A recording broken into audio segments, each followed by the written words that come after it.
Today we're going to have a conversation about cosmetic surgery. Yes. Are you ready? So, before we go in depth, I want you to think about this. I'm going to ask you a few questions. When you've been in front of your mirror recently, have you been looking at your body and thinking, there are a few places I would like to fix? Or have you ever thought there are a few places in your body you would like to fix? And we're not coming from an angle of low self-esteem. Apo, Miss Toki Apo, kindly. I'm coming from an angle of you love yourself, you appreciate yourself. Unakumbuka jana we were talking about loving yourself and embracing who you are? Yeah. So we are coming from an angle of positivity. But we'll also touch about the negativities here and there. However, think about this. Have you ever thought of wanting to change a part of your body? So I had a conversation with one of my besties today because I was like, give me questions. I want to, have questions. And I asked her, by the way, madam, have you ever thought of doing something on your body? She said, yeah. I asked her, what? She said, mi naeza taka ku reduce tumbo. I'm like, katamita? She's like, whatever it is, hizo mafuta zote zitolewe. I'm like, for real? I've known you for what? 20 years and I've never known this. And she's like, yeah. I mean, I feel like my stomach is the one thing that even if I decided to work out, it's like it will quisha in like 10 years. So I would want to have it done very fast. And I said, oh, okay, that's interesting. Wow. Okay, cool. So, dear listener, have you ever thought of wanting to fix a part of your body? And if you have, which part of that body is it? And have you ever felt like if I had the money, what is the one thing that would hold you back? Do you have like questions? Do you have like myths, stories you've had when you've watched the movies, those shows that we have on cable TV? Have you ever like had the desire and then you've imagined you have the money, but there's something that holds you back because of certain, stereotypes, myths that you've had here and there, and you're like, but what if? Think about it and let me know. Sawa sawa. My name is Karigo Gatere, and we are the adults in the room. We'll be back in just a sec. Spice. Before we went on that small break, I left you guys with a question and I asked you, have you ever considered doing something to your body, fixing it? And we're not coming from a place of low self-esteem. No. We're coming from a place of, ningekuwa na tudo, my friend, I would do it. And have you ever thought, okay, now I have the money, you've manifested, it has come. But do you have like questions? Do you have like are you thinking like I had storos when this happens? Like if somebody gets a boob job, they're not able to breastfeed, or if somebody gets a tummy tuck, they have to ensure that they don't eat a certain amount of food. There are so many theories and stereotypes, and even for the men, by the way. You men, we know the things you guys like to enhance or to change or to fix in your body. I mean, this does not only stand on only women, but it also covers with men. And like I said, I have a friend, she said she wants to really have a tummy tuck. But I want you to understand one thing, like about 2 decades ago, cosmetic surgery was a foreign concept to the average Kenyan woman or man. And if you wanted to have your breasts done for the ladies, or even the men, one of those things were done in secret and they were done abroad. But the money aspect always comes into play. So there are very many pros, there are very many cons, there are very many questions we have. But the question is this, if you had the opportunity to have cosmetic surgery, would you? I want you to let me know. And I want you to call me on 0719012600. We will be right back in a few on all the socials at SpiceFM KE, Facebook, Instagram, and Twitter. Remember, guys, to always use the hashtag AdultsKE. of the conversation we are just about to have. Hello to all my bootylicious ladies. I wish you a happy WCW. Yeah, I hope you can hear me loud and clear. This is SpiceFM, and we are the adults in the room. My name is Karigo Gatere, and you may always call me the shy mistress. So before we went on that music break, umeona venye Mumbi ametuchezea ngoma mzuri. Yes, we have such an amazing show lined up for you for the next few minutes. We have been talking about cosmetic surgery, and we are not an expert, guys. Yes. But I want to know, I have so many questions, and I am so thankful that you guys have chosen to tune into the adults in the room at this hour, because you are where you are supposed to be. So we have an amazing guest with us. However, today we are doing things a bit differently. I can't wait. Hello, Daktari, can you hear me? Hey, hi, Happy New Year, Karigu. Thank you for having me. Happy New Year. How are you? How are you doing? Starting the new year in high spirits. Fantastic. I am so happy that you could make the time to at least have a Zoom with us. I'm so sorry. I hope you feel better. Don't worry. My sincere apologies. No worries. We are living in unpredictable days, so we adjust to change as we go, and we make it work. So thank you so much. Yeah.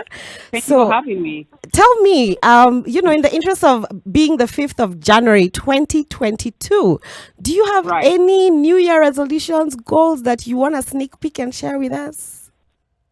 Well, I started my year in a very good note, in a high note. Yes. I'm very happy. And actually, my New Year resolution is keep winning, remain fit, and stay happy. I love that. In the past, I would make a list of resolutions. I want to go to the gym. I want to do ABCD. But right now, what's most important is health and happiness. Oh, wow. I love that. I like that. So, you are a facial aesthetic surgeon. So, for the listener, I really want you to. So for the listener, I really want you to please tell us your name in full and describe to us who is Dr. B. Hey, so thank you for having me once again. My apologies for not being able to come to use SpiceFM. Probably in the next time we'll have a chance to do so. I'll introduce myself. I'm Dr. Maria Bayerl. I am Kenyan born, based in Bucharest, Romania. I am an ENT surgeon, so it's actually medicine of the ears, nose, and throat, specialized in facial aesthetics. Wow. Born and raised in Pangani, Juja Road Estate, so from Eastlands. Went to school at State House Girls. Hey! Wow, and amazing. And at 207 to go to Bucharest for my medicine. I've been there for the past 14 years. Yeah. And voila, right now finished my studies, got my specialization, and into the facial aesthetic field. Oh, wow. Amazing. So tell us, how was your childhood? What was your childhood like? I mean, you sound like you have a story to share. You know how it is. Childhood was fantastic in Kenya. We had fun. I had a lovely childhood, wonderful friends. I remember going to school. I was a prefect, pre-4 in high school, so I used to get top layers. And like on Sundays, you get those extra mayais and egg yolk. So I can't complain. I had a fantastic childhood and a fantastic youth. Yeah. I had a challenging step when I went into this foreign country, and you learn medicine in a foreign language. So I left Kenya in 2007. Went to Bucharest, Romania, without knowing where the country was, without understanding or having knowledge of the language. And in 8 months, I had to learn Romanian language. And after 8 months, dive into medical school. Wow. So in 8 months, I had to have the preparation to go and do medicine. So you can imagine how difficult medicine is in English. Imagine how hard it is in a foreign language. Yeah. But your girl nailed it. Hey, good. Happy WCW to you, Dr. B. Hey, yes, thank you. That's an amazing journey. So, you left Kenya in 2007. Right. So, kindly break it down for us. What you do for a living, from after high school to uni, and the career path. how did you get to be Dr. B? How did you Fantastic. choose that journey? Right. You know, like when we grow up, and how important it is when your child comes and says, "Mom or Dad, I want to do ABCD." You harness that. You divulge that talent. You try to harness your talent of your child. So I remember the age of 7 years old. I told my mom, after watching an episode in ER, and I said, "That's what I want to do. I want to save lives. I want to go into the medical field." So as a child at 7 years old, I manifested that, and my mom helped me, and my mom and dad, my parents, helped me work towards that. Wow. So the 7 years old me was encouraged to study biology, chemistry. When I went to school in high school, I got the same support, biology, chemistry, and math was not my forte, I have to admit, but I worked on that as well. So I had the necessary surround system to help me towards my goal, towards my ambition. Unfortunately, I was not able to join medical school in Kenya because I didn't get the A grade. That's a necessary requirement. Yeah. And I could not go into the parallel system because it's very costly. To just show you how God is faithful, I had a relative who was actually based in Romania, and she told me, "Why don't you go to the embassy? Why don't you speak to the gentleman and see how much school would cost you if you came to study medicine?" Yeah. Having no knowledge where Romania was, so I go into the embassy, and voila, Wow. who is God? I got a scholarship. Yeah. So I went to school for free. I got a fully fledged scholarship by the Romanian government with accommodation and a stipend, and that's how I ended up in Romania. So in 2007, on a Monday, I remember vividly, it was a Monday in September, I went to the embassy. By Friday, I was on a plane to Romania because the Romanian embassy gave me a scholarship.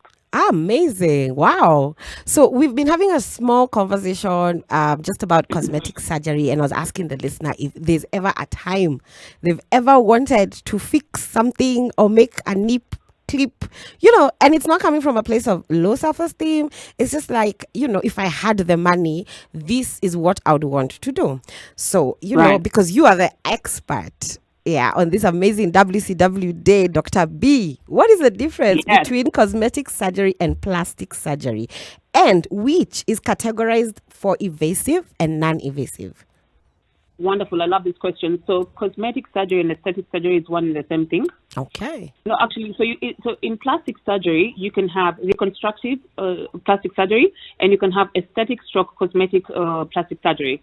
When you're talking about reconstructive surgery, this is where we have patients who have buns, cleft lips, people who have medical needs. Whereas you're talking about aesthetic or cosmetic surgery, this is a luxury. This is not necessarily a necessity. This is something that a person wants to do for self.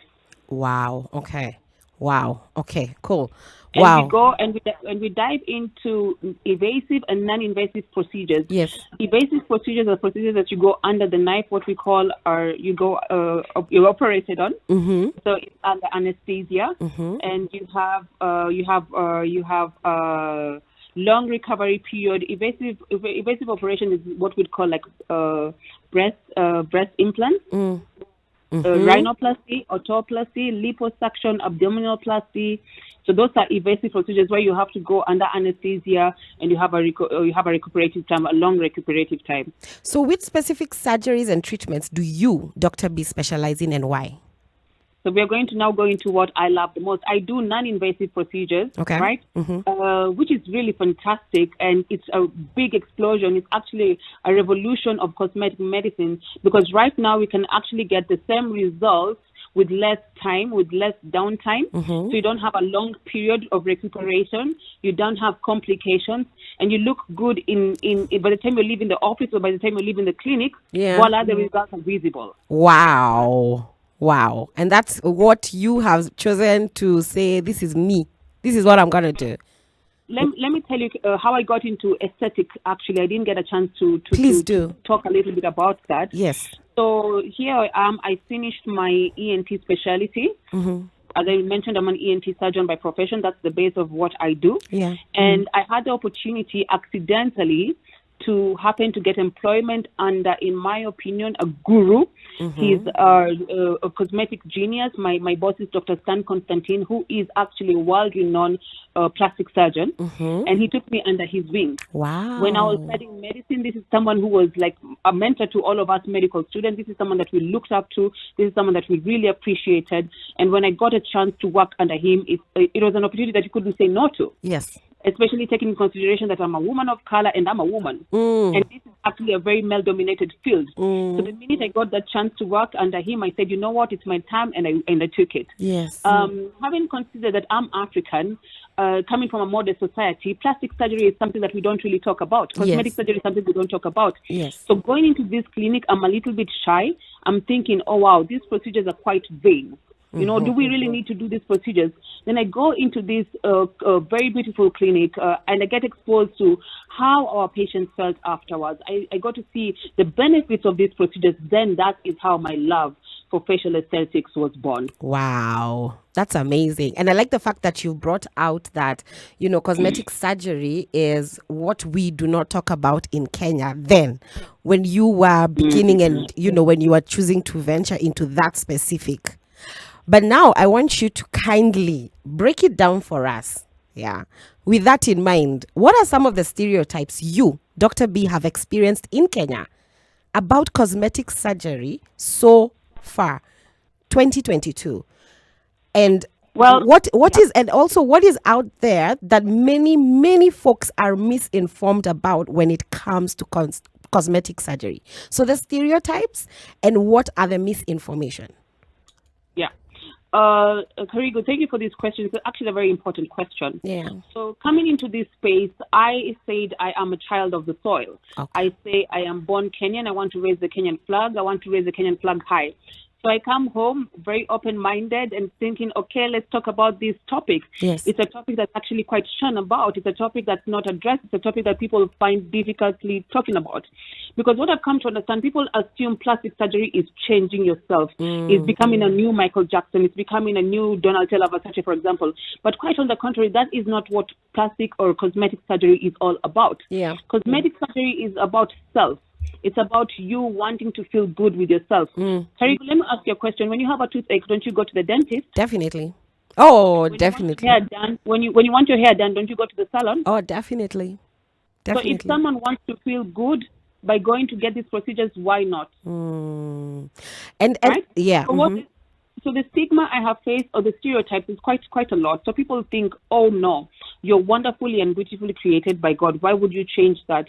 And God also blessed us as doctors to do his work. Yeah. Yeah. So we are just modifying it, not changing his work. We're not giving you a totally new nose. We're not giving you totally ABCD. We're just improving what God has made. Therefore, cosmetic surgery is not founded on esteem issues. We cannot say that that's the foundation.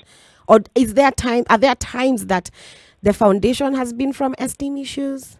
And if there have been, how do you manage that? How do you deal with that as the doctor? So when you have a patient who comes in and has esteem issues, prior to recommending any procedure, we do a psychological evaluation. It's very important. Okay. Because some people with esteem issues you cannot sort out by doing these procedures. We recommend first to visit a psychologist before coming to us, because we're always going to be here. Yes. So once yourself is healed, we are here for you. You know. Wow. Yeah. But most of the patients who come in, these are men and women who have looked at themselves in the mirror and said, you know, I have a wrinkle on my eye, I have an eye bag, I have sagging cheeks. Daktari, what can I do? I have hyperpigmentation, I have acne.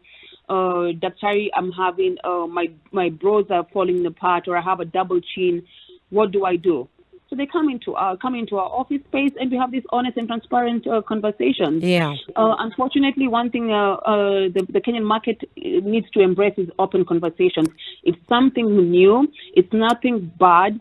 Sit us down. If you have questions, sit us down. The doctors, we are quite a number of my colleagues are here. Sit us down and let us give you more information. The problem is, I've come to realize, without the necessary information, a lot of judgment is passed. And I like that. I like the fact that you've stressed that without without the proper information, the necessary information, the right information, it becomes now broken telephone, and people create their own ideas, their own myths, But then I like the fact that you brought up something that somebody would want to change, and you've mentioned sagging cheeks. So a friend of mine asked me today, please ask Dr. B. Yeah? Ask Dr. B kindly. Is it true that when you begin a procedure, you really can't stop? Because if you do stop as you age, then your face becomes saggy? Actually, quite on the contrary, that's not the case, because most of the products that we introduce in the facial region are almost made by cells. For example, hyaluronic fillers that we use for sagging cheeks or for the sagging face are made out of hyaluronic acid that's naturally produced in your body already. So this is something that you already have by cells. We're just putting a little bit more. Wow. And with the procedures that we do, yes, indeed, you have to do them constantly. You have to do them probably in half a year or around 1 year. But the results are fantastic. Amazing. So I'm curious, what is the kind of cosmetic surgery that's popular with the Kenyan or African man? And what is usually their reason? Because, when we think about cosmetic surgery, plastic surgery, we just think women. But we live in an evolved world. It's 2022. What kind of surgery do you experience with the men mostly? Which is there to go to specifically, and why? The Kenyan or African man? So what I've seen commonly practiced a lot is hair transplant, which you would not imagine. So a lot of men are getting their hair transplant. They have the kisogo going on, and they're like, you know what, I don't want to age. So they get a lot of hair transplant. and also for those who are slightly more healthy, would get the gastric sleeve, which means they put they shed weight and can have the excess skin. So those men would go for a tummy tuck or would go for abdominoplasty. Wow. Okay. So, this is the number one question that is asked by everybody, everywhere. So I'll just get into it, because I know which question I'm going to ask. I know you know which one, Dr. B. So say a lady has had her breasts done, and then now she gives birth. Is she able to breastfeed?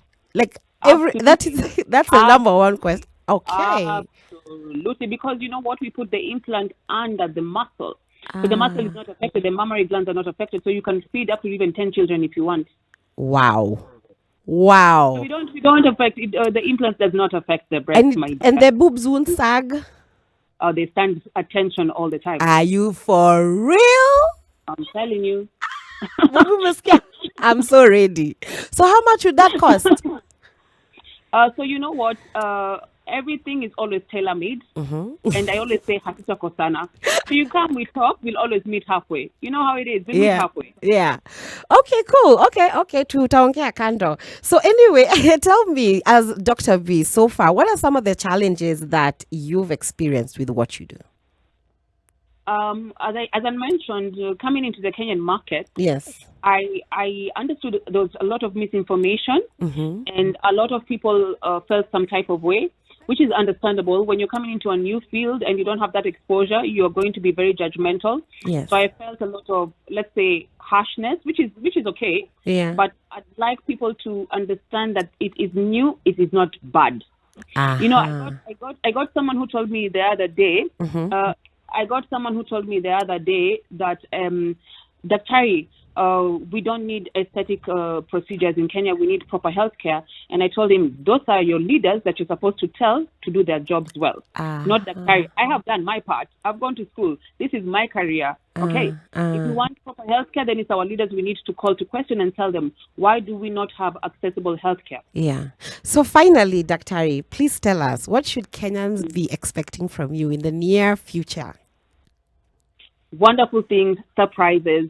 The Kenyan woman, let me just tell you something. The Kenyan woman is fantastic. Yes. She's exposed, she's educated, she's financially stable, she knows what she wants, and the Kenyan woman is extremely supportive.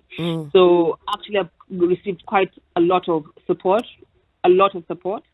And so I'm looking forward to the new partnerships. I'm looking forward to performing these procedures. I'm looking forward to doing a lot in the Kenyan market, in the healthcare system. So let's see how the year starts and goes. I am so thankful and grateful that you made the time to talk to us, educate us, inform us, debunk all these myths that we keep hearing here and there, especially the one for the breasts. That one I'm sold. No, another person told me the other day that, oh my God, if you do plastic surgery, you'll get cancer. Yes, there's also that one, by the way. Okay. I said, if you enlighten your skin, you can get cancer, my dear, not from plastic surgery. Okay. Thank you so much, Dr. V. We really appreciate. Have a happy new year. That was Dr. Thank you, my dear. Yeah. Thank you. Mwah. Happy WCW. Thank you. And get well soon. Bye. That was Dr. B with us. Thank you so much for making the time, Dr. B. And guys, don't go anywhere. We have amazing music with you. Waiting for you. We are the adults in the room. This is SpiceFM. My name is Karigo Gatare, and you may always call me the Shy Mistress. Spice.